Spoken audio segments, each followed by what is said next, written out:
Kahit wala pa yung mga kapatid, tayo po ay magsimula na po tayo sa ating pag-aaral. Magandang umaga mga kapatid.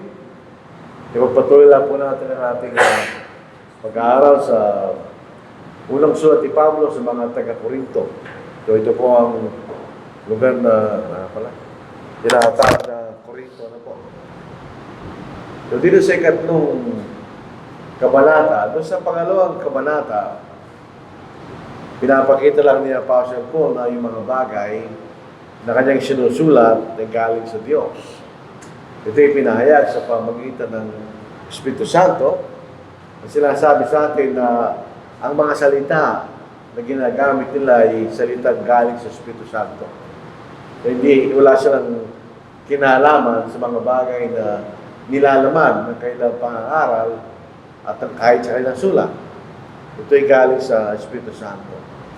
Hindi po problema sa taga-Korinto, bagamat sila po ay may katagalan na sa pananampalataya, hindi pa rin sila lumalago sa kanilang pananampalataya. Isang halimbawa na makikita natin, dito sa unang Korinto, unang kabanata, chapter 1, makikita natin meron silang problema. Ang problema nila, sila ay nagkakaroon ng pagkababahagi na may kaugnayan sa mga mangangaral. So meron silang maling kaispan hinggil sa mga mangangaral. Dito sa ikalabing, magsimula tayo sa 10 talata hanggang sa ikalabing 3. Mga kapatid, ngayon ay nananawagan ako sa inyo sa pamagitan ng pangalan ng ating Panginoong Jesucristo na kayong lahat ay magsalita ng isang bagay lamang at magkaroon sa inyo ng mga pagkababahagi, kundi kayo magkaisa sa isang pag-iisip at lainin lamang. Sapagkat iniulat sa akin na magkasamahan ni Chloe ang tungkol sa inyo, na sa inyo may mga pagtatalo-talo, mga kapatid ko. Ang ibig kong sabihin ay ang bawat isa sa inyo ay nagsasabi, ako'y kay Pablo, ako'y kay Apollos, at ako'y kay Cephas, at ako naman kay Kristo. Yan ang problema nila. Nagkakaroon sila ng pagkababahagi na may kaugnayan sa mga mangaral. Hindi naman ibig sabihin na yung mga binanggit ni Pablo, ay meron silang grupo sa Korinto. Ginamit lang niya yung mga pangalan na yun para ipakita kailang maling pagtingin sa mga mangaral. At dito po sa unang talata, dito ng kabanatang ito, maraming mga bagay na gustong ipaliwanag ni Pablo, pero hindi nila maintindihan. Dahil sa kalagayan na kailang pananampalataya kanya. Dito po sa Manyaga, pwede natin basahin sa ating wika, ano po? Hindi sila mature sa pananampalataya. Bagamat dapat sana ay sila mature na. Pero sa katahilanan, di natin alam, hindi pa rin sila mature. Basahin natin sa Tagalog. Ito nga itong mababasa. Subalit ako mga kapatid, ay di makapagsalita sa inyo na tulad sa mga taong espiritual, kundi tulad sa mga makalaman, tulad sa mga sagkul kay Kristo kanya. So binabangin ko rin yung salitang makalaman. So ito may itong mga kapatid na ito, ang kailang kaisipan, di nakatungo sa mga bagay na espiritual, kanya. Ito yung mga bagay sa sanglibutan. At sila ay parang mga sanggol kay Kristo. Nandang po natin, kung ikay sanggol kay Kristo, yun na yung ikaw ay naging bagong Kristiyano, ikay bagong sila, so ikay nilalarawan bilang bagong sanggol kay Kristo. At kung ikaw ay isang sanggol, at tulad po ng isang natural sanggol, ang mga sanggol, sila po ang pinaka malakas kumain sa lahat ng mga tao. Kaya napakabilis ng kailang paglago. Kasi din natin sa ating mga tao ngayon, katulad natin, hindi na tayo lumalaki. Nakarating na tayo sa paglaki ng ating pangangatawan. Pero yung mga sanggol, mabilis nila makino. Dahil mabilis din silang kumain. Dito sa unang Pedro, chapter 2, verse 2, gaya ng mga sanggol na bagong silang, ay mitihin ninyo ang malinis na espiritual ng gatas upang sa pamagitan nito lumago kayo tungo sa kaligtasan. So, inilalaraw po na yung mga bagong kapanganak kay Kristo, para sila sanggol, matakaw sila. Upang sila lumaki. Spiritually, kung tayo po yung sanggol kay Kristo, kailangan matakaw tayo sa salita ng Diyos. Para tuloy tayo lumago sa ikaliligtas. Pero dito po sa talatang ito, hindi ganoon ang kalagayan nila.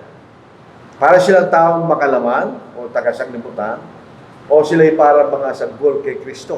Hindi sila nakakaunawa. So, kasi silang carnal, ito po yung sa Grego, sarkikos. Signifies having the nature of flesh. In effect, sensual, controlled by animal appetites, governed by human nature, instead of by the Spirit of God. So, yung natural na kalagayan ng ating katawan, yung mga pagnanasa ng ating katawan, ganyan. So, ibig sabihin pa ikay carnal, yung pagnanasa ng iyong katawan, ay hindi kinokontrol na yung kaisipan, ganyan. Kundi sa natural na paraan, katulad ng mga hayop. Yun ang nangyayari pa ikay carnal, ganyan.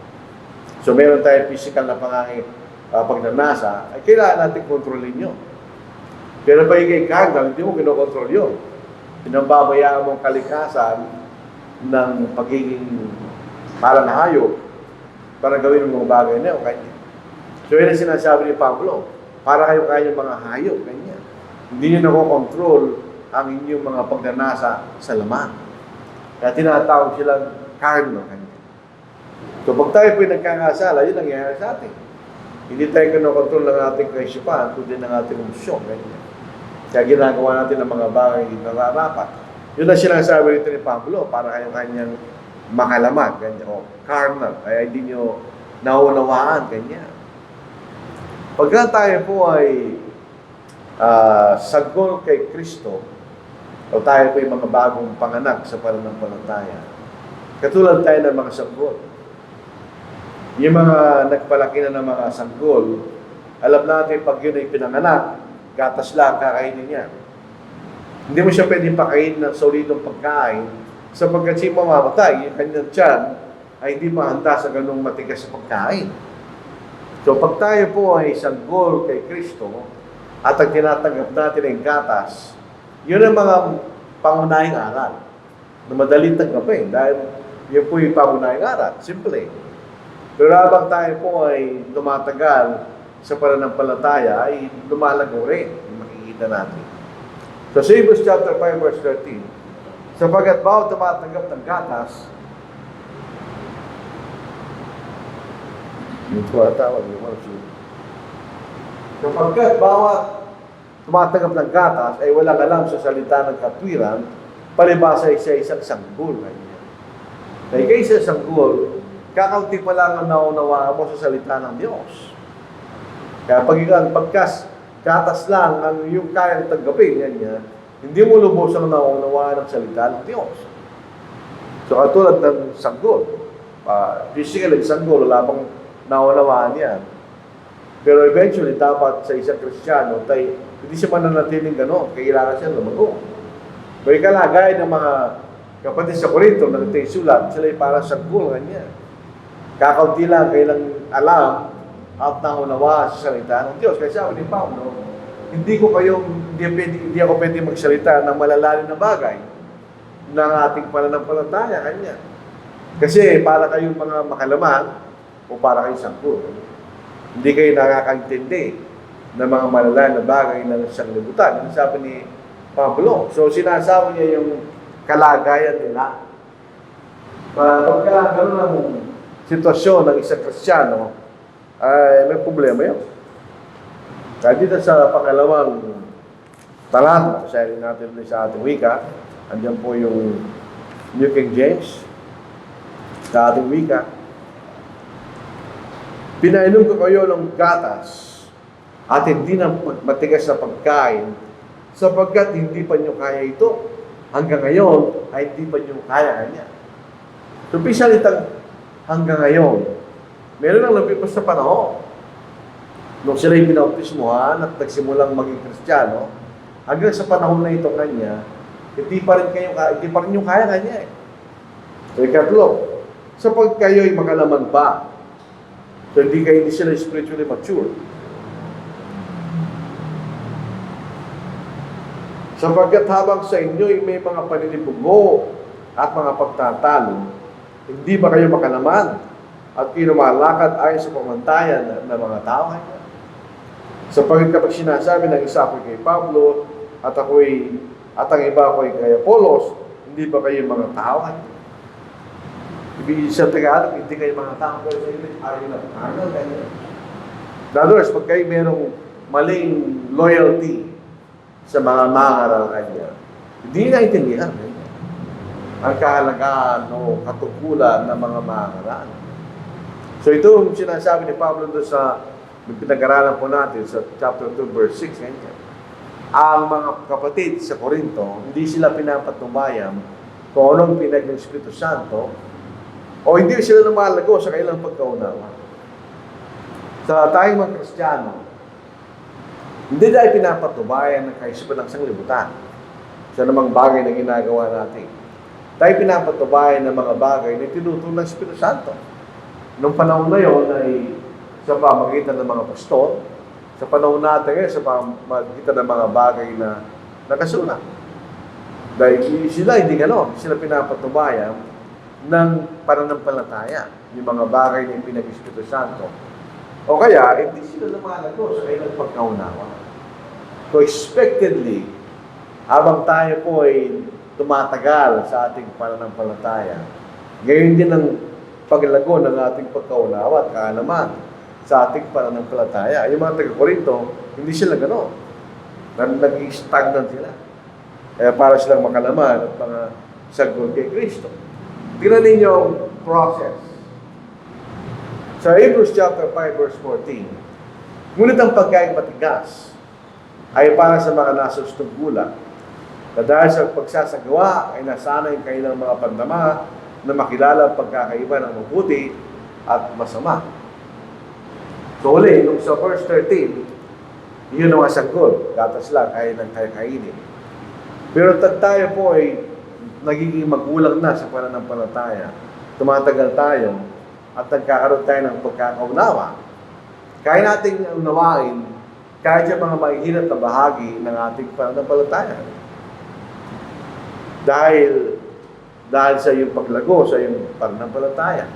Pag tayo po ay lumalago sa ating pananampalataya, actually, hindi ka na kailangan turuan.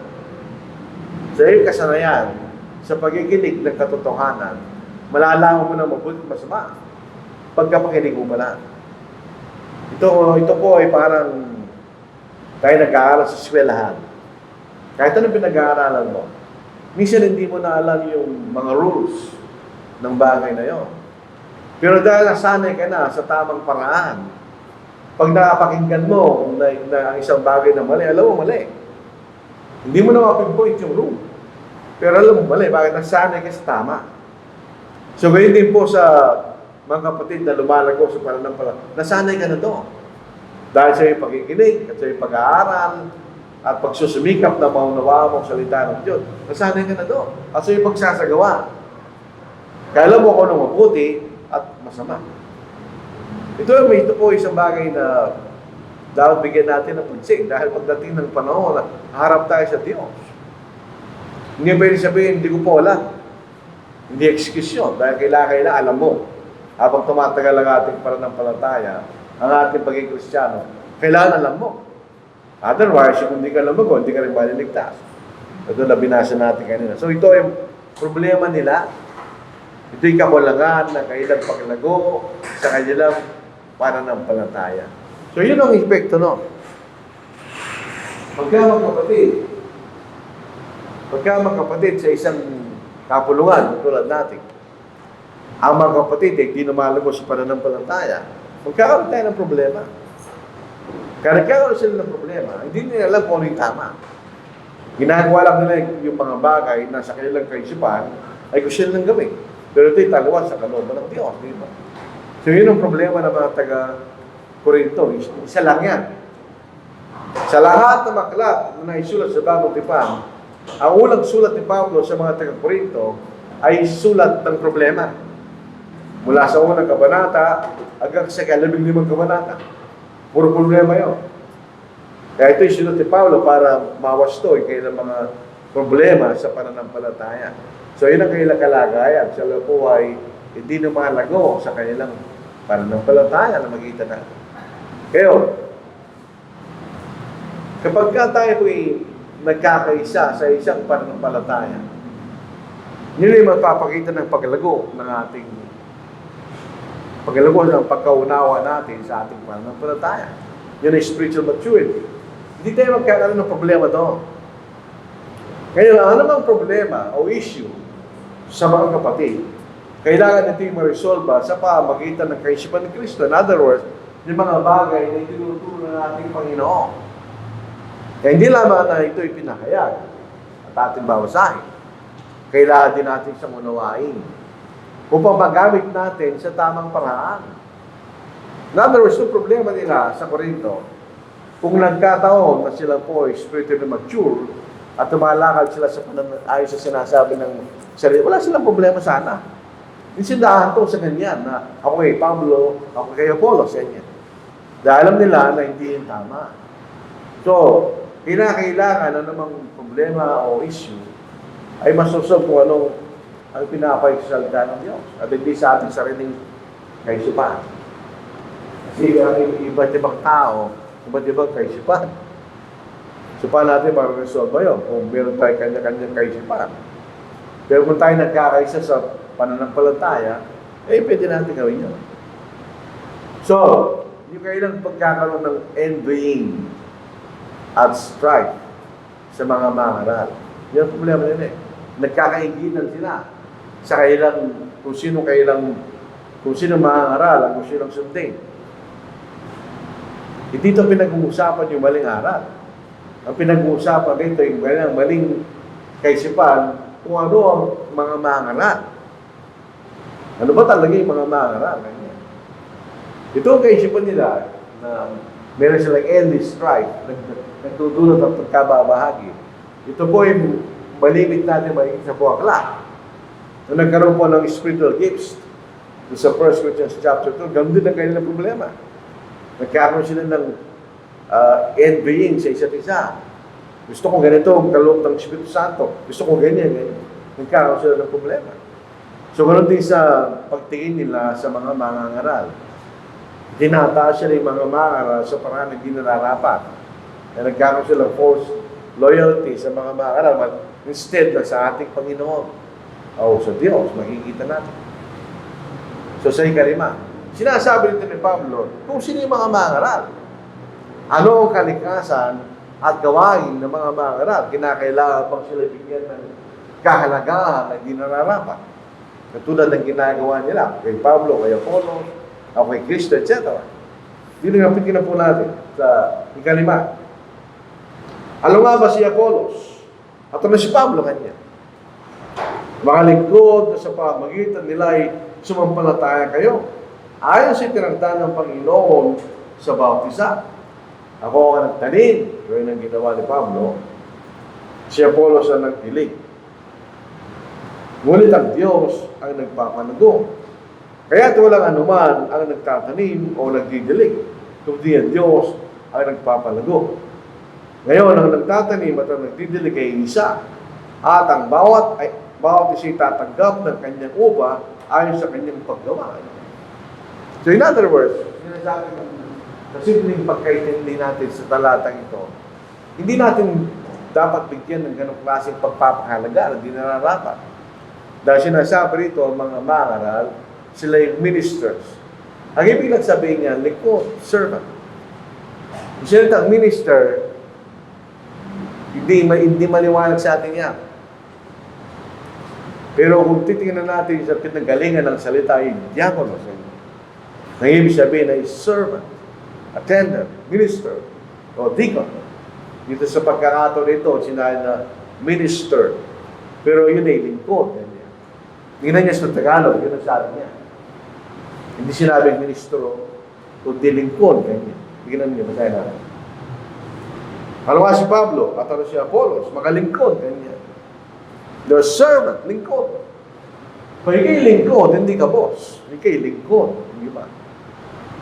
Meron tayo mga katulong, yung mga iba, may katulong sa bahay. Sila yung mga lingkod, hindi sila boss. Sila yung lingkod sa kanilang mga Panginoon. So sila yung mga lingkod na naglilingkod sa Diyos o sa ating Panginoon. So yun ang sinasabi rito, sila yung mga lingkod lang, sabi ni Pablo. Kung sila yung mga lingkod lang, kanya, hindi natin sila dapat itaas, hindi nararapat. Hindi ibig sabihin, hindi mo sila gagalang, kailangan natin sila galang dahil sa kanilang gawain. Hindi tayo pwede magkaroon ng loyalty sa kanila. Doon lang ginagawa nila rito, sapagkat sila lingkod lang, kanya. So dito sa Amplified Bible, what then is Apollos? And what is Paul? Just servants through whom you believed in Christ, even as the Lord appointed, which is task, kanya. So yung mga mangaral, may kanya-kanyang gawain yan. May kanya-kanyang specialty. Si Pablo may galing magsimula. Si Apollos ay magaling magdilig. Ganyan. So may kanya-kanyang gawain. Pero sila yung mga lingkod lang na ginagamit lang ng Panginoon para sumampalataya mga tao sa Ebanghelyo. Hindi sa kanila. Pag tayo po ay naniniwala sa pangangaral ng isang mangaral, hindi tayo naniniwala sa kanya. Tayo naniniwala sa tinuturo niya ang salita ng Diyos. Kapag sabi niya, naniniwala ko sa iyo, kung ang sinasabi niya, salita ng Diyos. Technically, hindi ka naniniwala sa kanya. Ika'y naniniwala sa salita ng Diyos. So yun ang makikita sinasabi ito, binibigyan ng emphasis ni Apostle. Kung sila yung ministro lang, ganyan. So kanya-kanyang gawain ng mga mangaral sa kaharian ng Diyos. Hindi sila pare-pareho. Hindi pare-pareho kailang kakayahan. Hindi pare-pareho kailang gawain. Dito sa demonstrasyon na ito, si Pablo ay makikita natin sa maraming pagkakataon, siya nagsisimula ng gawain sa mga lugar. So siya naglalakbay. Noong una kasama si Barnabas, later on si Silas, naglalakbay sila para mangaral at magsimula ng gawain sa kaharian. So sa halimbawa ito si Pablo, meron siyang gawain na magsimula. At ang gawain ni Apollos ay ituloy yung sinimula o follow-up work. Marahil si Apollos hindi magaling katulad ni Pablo sa pagsisimula. Pero siya magaling sa follow-up work. Na yung gawain ni Pablo ay tinutuloy ni Apollos. So, ibig sabihin, hindi sila Panginoon. Sila yung mga lingkod lang. At hindi na kinakailangan pa ng kahalagahan kaysa doon. Sila po yung ating ginagalang dahil sila naglilingkod. Hanggang doon lang. So, hindi natin sila Panginoon na itinataas natin sila, binibigyan ng, hindi nararapat ng loyalty. Ganyan. Bakit sila ba yung mahalaga dyan? Ang mahalaga dyan ang Diyos. Siya ang nagbibigay ng paglago sa panong paraan sa pamagitan ng Ebanghelyo. Yan ang parang kapangyarihan ko sa kaliligtas ng bawat sumasampalataya kanya. Ang Ebanghelyo nagbibigay ng karagdagan. Gano'n magkagaling katakila yung mga karal. Kung yung nakikinig ay hindi susunod sa mensahe, hindi siya maliligtas. Mula sa galing ng isasalita, ang kaligtasan. Ito yung nasa yung mensahe, ang Ebanghelyo ng ating Panginoon. So, ang isang mangaral, kinakailangan, may paliwalag lang niya maayos ang Ebanghelyo sa isang tao. At may pakita niya kalagayan na kailangan siya maligtas. Yung trabaho niya. Pero hindi siya nagliligtas. Ang nagliligtas ang Diyos sa pamagitan ng Ebanghelyo. Ang Ebanghelyo nagliligtas, hindi mangaral. So, wala mong tayong credit doon. Iba mga mangaral, masyado silang credit conscious. Ako kanya nangaral, nag-focus mo yan. So what? Hindi ka nagligtas. Ang nagligtas niya ang Diyos sa pamagitan ng kanyang Ebanghelyo. So kung ikay mangaral, dapat natin ilagay sa ating kaisipan niyo. Ikay lingkod lang. Period. Hindi ka takila kaysa sa Diyos. Hindi ka takila kaysa sa mensahe. So yun ang problema ng mga taga-Korinto. Hindi nila maintindihan yung talagang kalagayan ng mga mangaral ganyan. Eyo, tignan ninyo. Si Pablo at si Silas, pareho lang kahalagaan nila. Hindi mas mahalaga si Pablo kaysa kay Apollos. Sila may magkaibang gawain, tandaan natin yun. Pero sila isa. Anong isa? sa layo na magligtas ng kaluluwa sa pamagitan ng Ebanghelyo. Pareho sila doon. Sila yung magkaiba ng gawain, pero sila isa sa kahalagahan. Sa gawain ng paglilingkod, pagliligtas ng mga tao sa pamagitan ng Ebanghelyo. Kung titignan natin sa ibang halimbawa, sa panahon natin ngayon, naglalaban ang lipunan kung sino mas mahalaga. Mas mahalaga ba yung asawa lalaki o isang babae? Sabi ng mga babae, mas mahalaga yung babae.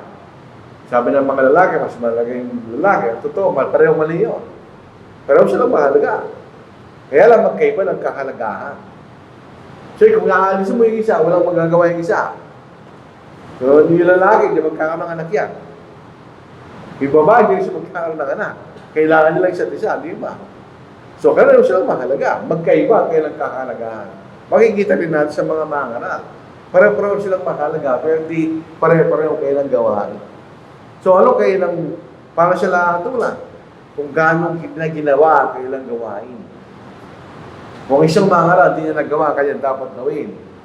May binigay na kakayahan at pagkakataon na binigay ng Diyos, eh di siya maliligtas. Siya iahatulan sa ganung paraan. Eh kung wala siyang desire na gawin niya ang dapat niyang gawin, eh ganun din, ikay kabiguan. So ang mga meron siyang desire na sa gawain ng pagliligtas. Ginagamit niya kanyang kakayahan at pagkakataon para magawa niya kanyang gawain. So sila iahatulan sa ganung paraan. Nagawa ba nila ang kanyang gawain o hindi? So yung pasilin natin, makikita na bawat isa ang kailang gantimpala ay ayon sa kailang gawain. Nagawa ba ang dapat gawin? So, ikay maliligtas. So, yun ang sinasabi ni Pablo rito. Pinapaliwanag niya ang pagkakamali ng mga taga-Korinto. Mali ka niya ang inyong pagtingin sa mga mangaral. Binibigyan niyo sila ng kahalagahan na hindi naman nararapat. Ganyan niyo, doon sa parable of the talents, doon sa Matthew chapter 25. Hindi pare-pareho binigay kayo ng Panginoon. Yung isa, 5. Yung isa, 2. Yung isa. So, ibig sabihin, naasahan ng yung paglago. Ayon sa yung pagkakataon. So, ibinigay niya 5 talents, naging 10. Yung 2, naging 4. Yung isa, tinago niya. Yun ang problema doon. Hindi niya ginawa kanyang gawain. So, siya inatulad na masama at matamad. At siya'y pinarusahan dahil hindi ginawa dapat niyang gawin. So siya'y pumunta sa impyerno. Kaya tingnan yung 5, naging 10. Yung 2, naging 4. Hindi pinag-uusapan kung anong binigay sa'yo. Ang pinag-uusapan, paano mo gagawin yung binigay sa'yo ng Panginoon sa paglilikod natin sa kanyang kaharian. So, in other words, gawin lang natin ang gawain mo. Dahil hindi naman ikaw mahalaga eh. Ang mahalaga ay magkaluluwa na maliligtas sa pamagitan ng pagpapagal ng mga tinatawag ng mangaral. At tingnan niyo, sabi niyo, for we are God's fellow workers. Ang Diyos nasa langit.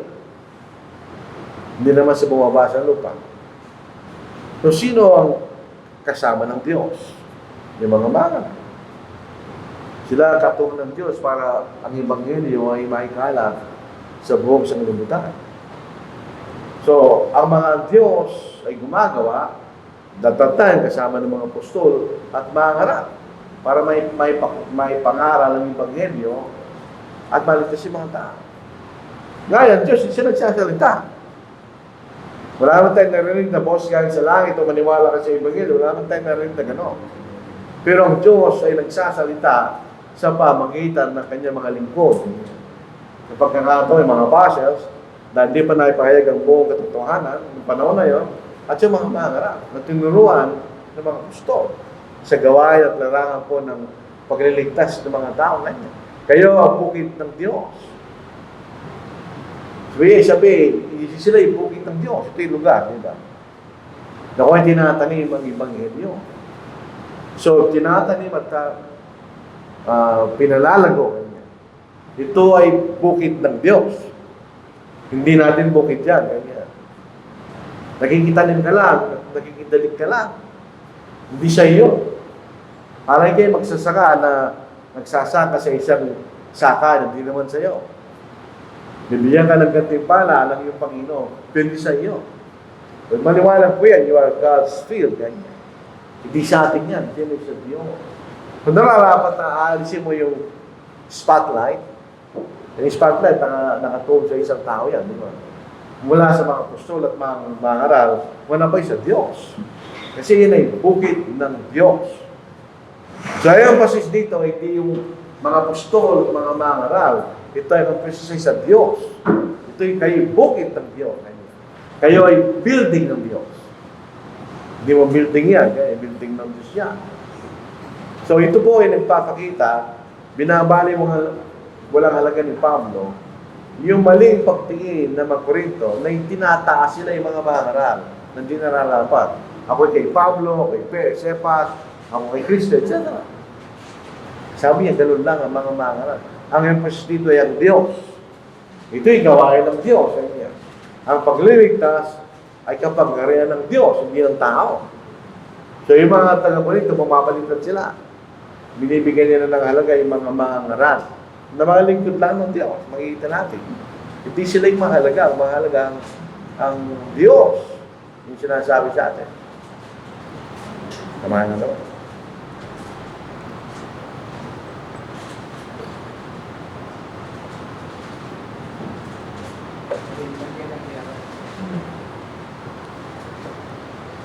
Ayan, niliwan niya. Ayan. Niliwan niya. Tinatamaan. Tingnan si Pablo dito, sinasabi, tulad ng isang marunong na tagapagtayo. Hindi naman si Pablo nagtatag ng iglesia, di ba ating Panginoon? Pero dahil sa kanyang gawain ng pagsisimula ng gawain, parang rin siya nagtatayo. Ganyan. Siya was master builder. So siya nagtatayo. Siya nagsisimula ng gawain. Nilalagay niya yung pundasyon ng gawain. No? Yun ang kagalingan ni Apostle Paul. Kaya makikita natin siya ginamit ang Diyos sa ganung paraan. At pagkatapos si Apostle Paul, tulad ng sinabi kanina, si Apollos ay nagtataon sa ibabaw noon. Ganyan. Makikita natin kasaysayan ng Korinto, pumula si Apostle Paul, pag-alis ni Apostle Paul, si Apollos galing sa Ephesus, nag-aaral siya sa Korinto. So siya nagtayo sa ibabaw ng paggawa ni Apostle Paul. Makikita natin. Pero yung nagtayo, nagsimula, at yung nagpatuloy, ang itinuturo lang nila yung aral ng Kristo. Yan ang tanging pundasyon. Yung sinabi ni Pablo, lays the foundation, anong itinuro niya? Ang aral ng ating Panginoon. Kaya bagamat, hindi naman ikaw nagsimula ng iglesia ng ating Panginoon. Pero pag itinuturo mo nga ng Kristo, nilalagay mo yung pundasyon na dapat naman ang iyon ang pundasyon. Sa mga denominasyon, ang problema nila, meron silang ibang pundasyon. Hindi lang aral ni Kristo ipinapangalan nila. Kaya mali ang aral nila. Pero si Pablo rito at si Apollos, ang nilalagay lang nilang pundasyon ay ang inilagay na walang iba kundi ang ating Panginoon. So yan na ang pundasyon na dapat natin ilagay. Ito po ang isang karakteristik ng gawain ng mga mangaral. Sabi nito, if anyone builds on this foundation, yung ilalagay na aral ng ating Panginoon, with gold, silver, precious stones, wood, hay, straw, ito yung pananampalataya ng inaralan. May mga kapatid na parang ginto, kailang pananampalataya. May mga parang pila, o mahalagang batukan, o iba parang kahoy, o iba dayami, etc. Yun po ay yun ay gawain ng pangangarap. Talagang gano'n. Hindi pare-pareho ang tas ng pananampalataya ng bawat isa. May hindi lumalago, may lumalago, etc. Each one's work will become clear. Maliwanag ang quality ng iyong gawain. For the day will declare it. Yun ang judgment day. Ang ating pananampalataya ay mahahayag. Yung mga kapatid na inaralan ng mga mangaral at sumunod sa Ebanghelyo, ang kailang pananampalataya ay mahahayag. Ganyan. Ito'y mahahayag, sabi sa atin. For the day will declare it, because it will be revealed by fire. and the fire will test each one's work of what sort it is. If anyone's work which he has built on it endures, so yung sabihin, yung kailang mga inaralin na ligtas, he will receive a reward. If anyone's work is burned, he will suffer loss. Dahil parang walang ginawa. May kayo nangaral sa sumunod, di sila tapat. So hindi sila ligtas. Parang kayo nalugi. But he himself will be saved, yet so as through fire. Pero malungkot ka. Dahil siyempre, yung inaralan, hindi sila naligtas. Sabi nga natin kanina, yung gold, silver, ito yung pananampalataya ng magkapatid. Ito yung mga taong kasama ng mga karal na gumagawa sa isang kongregasyon. So, anong klaseng pananampalataya? Ito po ay lumalago. Kahit yung mga maaral, susumikap silang mag-aral at magturo ng maayos. Ginagawa nila yan. Pero hindi nila kontrolado yung nakikinig. So, yung nakikinig, bahala sila doon na unawain at tanggapin kung anong tinuturong tama at katotohanan. Hindi kontrolado ng mga aral yun. Ang kontrolado nila ng mga aral, yung tinuturo niya. So, yung nakikinig, meron ka responsibilidad. So, may makikinig ginto, silver, etc. Depende sa iyo. Kung paano mo kayo nagsusumikap, sumunod sa itinuturo kanya. So, sa araw ng Judgment Day, bawat isa ay ahatulan. Ay kasama mga Kristiyano doon. So, yung kailang pananampalataya ay mahayag. Habang tayo nakaupo sa mga upuan natin, hindi naman natin alam kung tapat ka o hindi. Ang nakakaalam lang, ikaw at ang Diyos. Pero yung ibang kasama mo, hindi nila alam yan. Kahit sino pang malapit sa'yo, hindi mo rin alam. Maliban kung sasabihin niya sa'yo. Pero pagdating ng araw ng paghuhukom, mahahayag kung ano yung pananampalataya. Ngayon, yung mga aral na nagturo sa mga tao at sila naging mga Kristiyano. At ito mga tao hindi naging tapat. Siya tatanggap ng gantimpala. Ibig sabihin, siya'y masaya. Dahil siya'y ang kanyang pagpapagalay may naging makabuluhan. Dahil siya niligtas. On the other hand, kung ang gawain ng mga aral sa isang kongregasyon ay di binubuo ng mga tapat na kapatid sa gitna ng kanyang pagpapago at pagpapagal, itong mga tao ito, di sila maliligtas. Pero siya maliligtas dahil ginawa niya ang dapat niyang gawin. Kaya lang, para siyang nalugi dahil hindi naligtas yung mga taong pinaralan niya. Dito po sa Galacia, maraming sinasabi yan. Dito po sa Galacia, chapter 4, verse 11, ating babasahin. Ito pong ating babasa. Si Pablo rin po nagsabi, ako'y natatakot na nagpagal ako sa inyo na walang kabuluhan, ganyan. Dahil sa antas ng pananampalataya ng mga taga-Galacia, na madali silang umalis sa tamang ebanghelyo kanya. Kaya natatakot ako kanya. So, siya nagpagal doon sa lugar na yun, pero dahil sa kanilang mabilis na pag-alis, ako'y natatakot na baka ako'y nagpagal na walang kabuluhan. Sa Philippians 2:16, na nangahawakan sa salita ng buong buhay upang may kapapuri ako sa aming Kristo na hindi ko tumakbo na walang kabuluhan, hindi nagpagalman ng walang kabuluhan. Para meron naman ako kanyang pagmamalaki pagdating ng Panginoon. Na hindi ako tumakbo at gumagawa ng walang kabuluhan. Tanong yung business mo, para ka nagsaya ng panahon. So, ikay naaral at pinaligtas yung inararal mo, para ka nagsaya ng panahon sa iyong pagpapagal sa mga tao yun. Bagamat ikay maliligtas, malungkot ka. Ikaw lang mag-isa. Yung mga kasama mo, hindi naligtas. Di malungkot ka. Pero kung ang mga kasama naligtas lahat, ikay tatano tumanggap ng gantimpala. Kasi ikay masaya. Di ba? Nagtagumpay ka sa iyong gawain na magligtas ng mga kaluluwa sa pamagitan ng Ebanghelyo. Then, ito, bumbo. Mas natandang ulit. Sa verse 16, do you not know that you are the temple of God? Dito pong talatang ito, tumutungkol sa kongregasyon. Bilang isang kapuluhan tayo templo ng Diyos. Doon sa chapter 6, verse 19, bilang hindi ang ating katawan ay templo ng Espiritu Santo, kaya mag-iba yun. Pero ito, pag tayo nagkakatipon bilang kapulungan, tayo templo ng Diyos, sabi sa atin. And that the Spirit of God dwells in you. If anyone defiles the temple of God, God will destroy it. Pag sinisira natin ang gawain ng Diyos, sisirain tayo ng Diyos. For the temple of God is holy, which temple you are. Yun po yung plural, di ba? Hindi yan singular. So yun ang kapulungan ng mga Kristiyano. Ang Diyos, sabi rito, ay nananahan sa atin. Paano mo sabihin ito?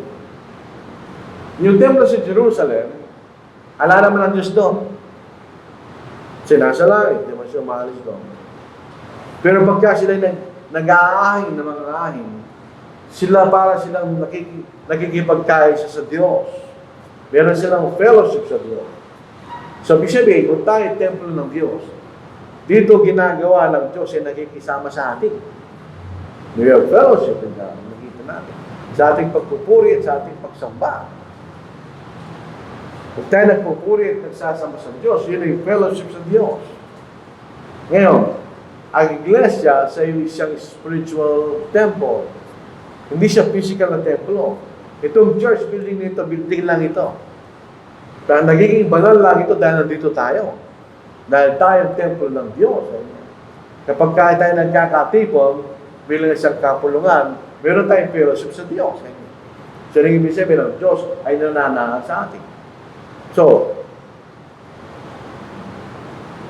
yung ang magiging basihan kung tayo po ay templo ng Diyos.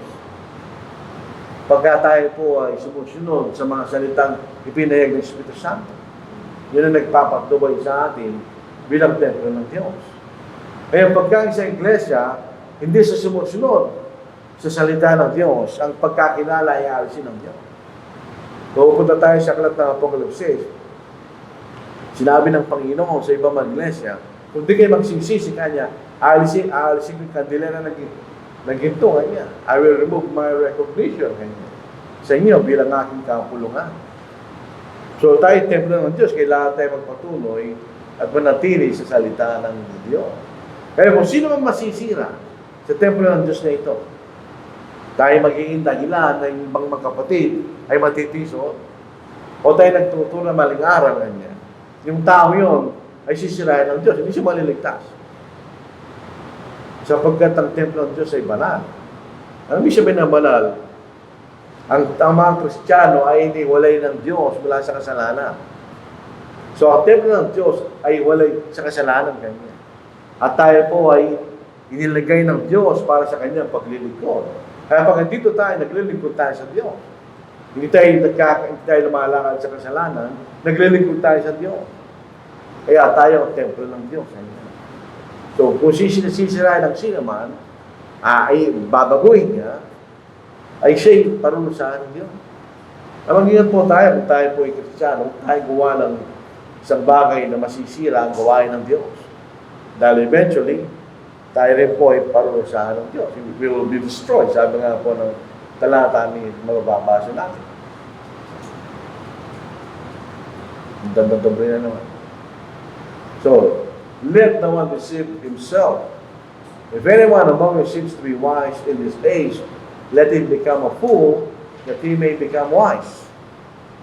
Ang isang mangmang ay isang bagay na hindi niya nagagamit sa tamang paraan na nalalaman niya. Minsan, kinakailangan tayo maging ganon para malaman natin kung anong tama. So, ibig sabihin, kahit po tayo ay nagkakasala, yun ay masama. Pero ang magandang bagay noon, nakikita mo na kinagkamali. Kailangan mo ayusin. May mga tao hindi sa isipin sila nagkakamali, hindi natututo yung mga tao yun.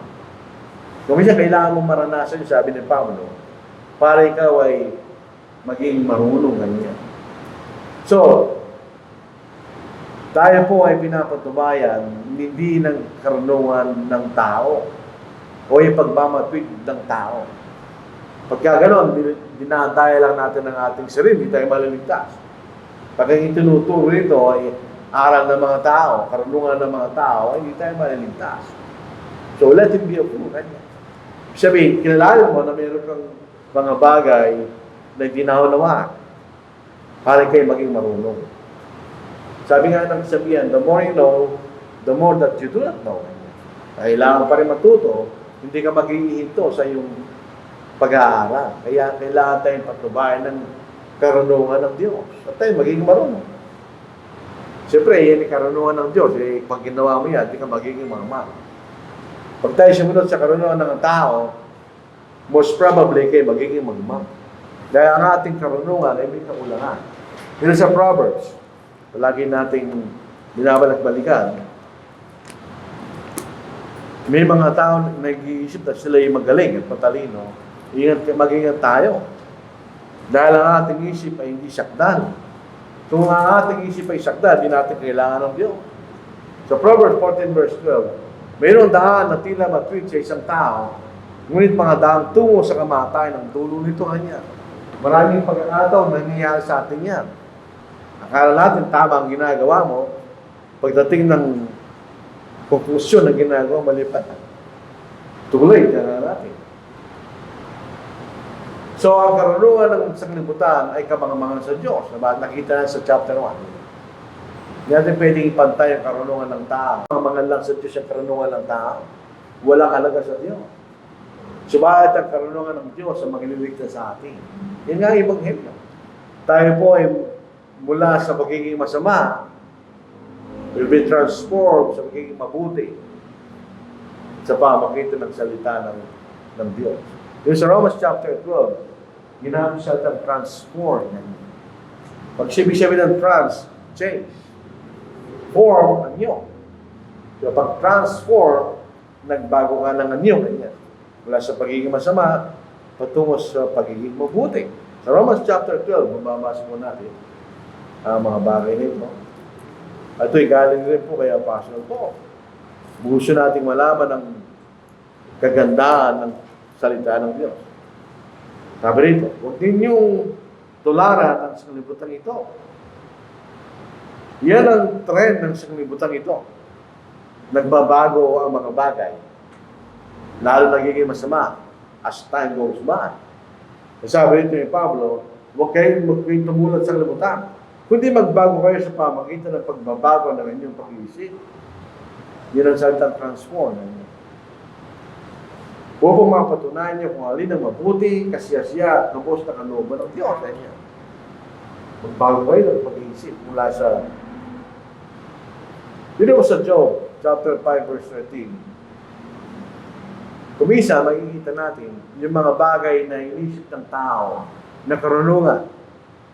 Yun ang mga bagay na magdadala sa kanyang kabiguan. Paglubusan lang tayo nagtitiwala sa ating sariling kaisipan. At binabaliwalaga natin ang salita ng Diyos. Hindi kayo babagsak. Hindi ka magtatagumpay. Pagka tayo pa umalis mula sa mga bagay na pinapayag ng Diyos, ang kanyang kalagay na magiging mas masama. Sa Romans chapter 1, 24 to 32, yun ang nangyari sa mga Gentiles. Iniwan nila ang katotohanan ng Diyos. Ano nangyari sa kanila? Sila naging masama. Kasi ang makikita natin, nagbibigay ng patnubay sa atin para tayo maging mabuti ang salita ng Diyos. Paano kung hindi ka nagbabasa ng Biblia? Hindi mo pinag-aaral ng Biblia, hindi ka magiging mabuti. Definitely. Hindi ka magiging masama. Basahin natin. Kaya dahil sa mga pagnanasa ng kailang mga puso, ay nayaan sila ng Diyos sa karamihan upang lapastanganin ang kailang mga katawan sa kanilang sarili. Sapagkat pinalitan nila ng kasinungalingan ng katotohanan ng Diyos. Mula sa katotohanan ng Diyos, lumipat sila sa kasinungalingan. So ano nangyari? At sila'y sumambasa at naglingkod sa nilalang, sa lintas sa lumalang, na siyang pinupuri magpakailanman. Amen. Alam niyo, kaya po tayo naniniwala ang Biblia totoo. Lahat ng kultura ng mga tao nung sinusunod ang Biblia, meron sila mga Diyos-Diyosa. Yung mga Romano at mga Grego, as magkapareho kayo ng mga Diyos-Diyosa, iba lang ang pangalan. Sa bawat mga lugar, meron sila mga Diyos-Diyosa. So ito naging kalakaran ng mga tao sa panahon na ito. Meron sila mga Diyos-Diyosa. Sinasamba nila lang ng Diyos kaysa sa Diyos. Dahil dito, inayaan sila ng Diyos sa mga mahahalay na pagnanasa. Ipinagpalit ng kailang mga babae ang likas na pakikipagtalik sa dilikas. At kaya hindi naman ang mga lalaki nang iwan ng likas na pakikipagtalik sa mga babae ay nag-alam sa kailang pagnanasa sa isa't isa. Gumagawa ng kahalayan ang mga lalaki sa mga kapwa lalaki at tumatanggap sa kanilang sarili ang kaparusahan ng kanilang pagkakamali. Ganyan. Umalis kayo sa totoo, yun ang mangyayari sa inyo. Kanya, bahala kayo sa buhay niyo, sabi ng Diyos. Nung nagkasala si Eva at si Adan, ganoon din nangyari sa kanila. Gusto nyo kanya hawakan ng buhay, so bahala kayo, kanya. So ganoon ang makikita na sinasabi rito. At palibasa, hindi nila minabuting kilalanan ng Diyos. Inayasin ng Diyos sa isang mahalay na pag-iisip upang gawin ang mga bagay na hindi nararapat. Na puno sila ng lahat ng unang kasamaan, kalikuan, kasakiman, kahalayan, at puno ng inggit, pagpaslang, pag-aaway, pagdaraya, hanggang sa verse 32. Sinasabi ang mga naging kasalanan ng mga inggit. Bakit? Iniwan nila ang patnubay ng Diyos, ang katotohanan ng Diyos. Doon po sa dinner po tayo natapos. Nagkaroon po ng maling pagtuturo noong 2000, gano'n, tungkol sa pag-aasawa. Marriage and divorce, and remarriage sa US. Yun ang tuturo ng maling aral sa marriage, divorce, and remarriage na kayo pwedeng maghiwalay sa namang dahilan. Sila rin naging lasenggo. Pag iniwan mo kasi ang boundary ng salita ng Diyos, wala lang dahilan na di mo gawin yung ibang mga bagay. So, iniwan mo ang isang bagay tulad doon, sa araw na yun, sila yung naging masama sa ibang bagay. Dahil iniwan mo ang patnubay ng Diyos. So ito po makikita natin na sinasabi niya Apostle Paul. Hindi natin pwedeng dayan ng ating sarili. Magiging marunong lang tayo kung ating sinusunod ay nga ang karunungan ng Diyos. Pag sinusunod tayo sa karunungan ng tao, tayo magiging walang halaga. Sabi dito, that they are futile or futile. Walang halaga, walang kwenta mangyayari sa atin kapag tayo malis sa karunungan ng Diyos. Ano ang gano'n ka karunungan sa kalibutan, ang sabi ni Pablo, tama-tama lang sa Diyos yan. Sipin nyo ang contrast nun. Yung karunungan ng sa kalibutan, kamamahalan ng Diyos yan. Walang kwenta kanya. Walang kwenta yan sa kung karunungan ng sa pinag-uusapan. So dito sa aklat na ito, natin makikita ang karunungan ng Diyos. Kung gusto natin pumunta sa langit, namigay natin ang halaga yung salitang ito. Pag hindi natin binibigyan ng halaga sa salita ng Diyos, maging katulad tayo ng mga intil na yan, hindi rin tayo bibigyan ng halaga ng Diyos. Sa panahon natin ngayon, siguro kahit hindi ngayon, kahit nung unang panahon pa, ang binibigyan halaga ng tao, yung inisyo niyang mahalaga, mapapahamak tayo doon. Kailangan natin bigyan ng halaga yung talagang mahalaga. At yan ang karunungan na pinag-uusapan ay ang karunungan ng Diyos. So ito po ang ating pag-aaral po sa mga kapag ito. Maraming salamat sa inyong dahilig. Maliban lang, may tanong po kayo. Hindi na po. Actually, totoo yung brad. Dahil doon sa isang magandang halimbawa sa Gawa, chapter 17, verse 11. Hindi man mga Kristiyano ito. Ito yung mga Hudyo. Yung mga taga-Thessalonica, inahabol nila si Pablo gusto patayin. Diba taga-Berea, hindi na gustong saktan si Pablo. Ang totoo, sila'y nakinig. Isahin po natin. Tandaan natin, hindi ito mga Kristiyano, sila'y mga Hudyo. Ngayon, magsimula tayo sa verse 10. Nang gabing yun, ay agad na pinalis ng mga kapatid sina Pablo at si Silas patungo sa Berea dahil inahabol sila ng mga Hudyo taga-Thessalonica. Nang dumating sila roon, pumasok sila sa sinagoga ng mga Hudyo. Tignan yung contrast doon sa yung mga Hudyo sa Thessalonica, gusto patayin si Pablo, si Silas. Ito mga Hudyo taga-Berea, protection nila si Apostle Paul, si Silas, nilagay sa sinagoga. Ngayon ang mga ito higit na mararangal kaysa sa mga taga-Thessalonica, sapagkat tinanggap nila ang salita ng buong pananalig. So, nakinig sila. Hindi lang nakinig. na may buong pananabik. Ganyan. Na sinisiyasat araw-araw ang mga kasulatan kung tunay nga mga bagay nito. Isipin po natin. Ang nag-aaral doon ay isang inspired na tao, si Apostle Paul. Walang mali sa tinuro niya. Pero yung mga nakinig, siniyasat pa rin nila ang kasulatan para mapatunayan nila yung sinabi ni Apostle Paul ay totoo hindi. So pag nakikinig tayo sa sino man nangangaral, kahit kilala pa natin siya, o nagtitiwala tayo, siyempre. Kapatid yun eh. Pero hindi winto doon. Kailangan pa rin tignan, pag-aralan, sa atin, yung sinasabi niya, kung totoo mo hindi. Kasi dalawang bagay yun eh. Kung mali tinuturo ng kapatid, pwede mo siya gusto. Di ba?